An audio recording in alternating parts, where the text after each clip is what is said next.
I think we're well prepared, to be honest with you. First of all, this is not a surprise in terms of the Ebola case finally landing on our shores. We've had months to prepare for it. Most institutions have plans and people in place to address it if it were to spread.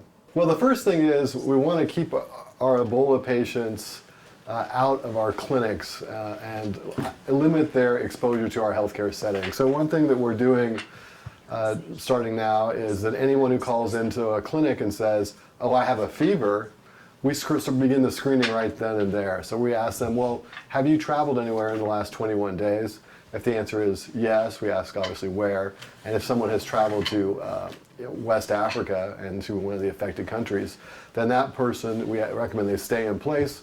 We'll contact the health department and we'll move them via the health department safely to medical care and evaluation in the emergency room. Those patients are isolated right away, and we have dedicated equipment, and we'll have a dedicated team that will take care of those.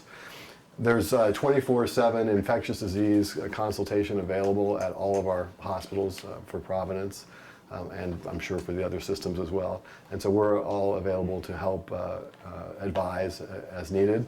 Once we have a patient who we identify as a possible case, they will be admitted into the hospital and they will be placed in an isolation room. We have dedicated isolation rooms that we use mostly for other common things like tuberculosis, and we would use those same rooms. They'll have dedicated equipment, dedicated personnel, and limited access and egress for people as well. This shuts, and it's a special airflow room, so the air stays contained in the room. When you go back out, you would take everything off and then exit that way, so you're bringing nothing in and out of the room.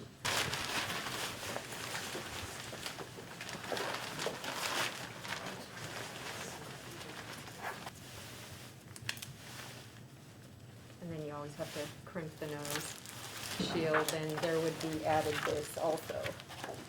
Those are the toxin levels, correct? And now, do you feel safe now? I do, actually.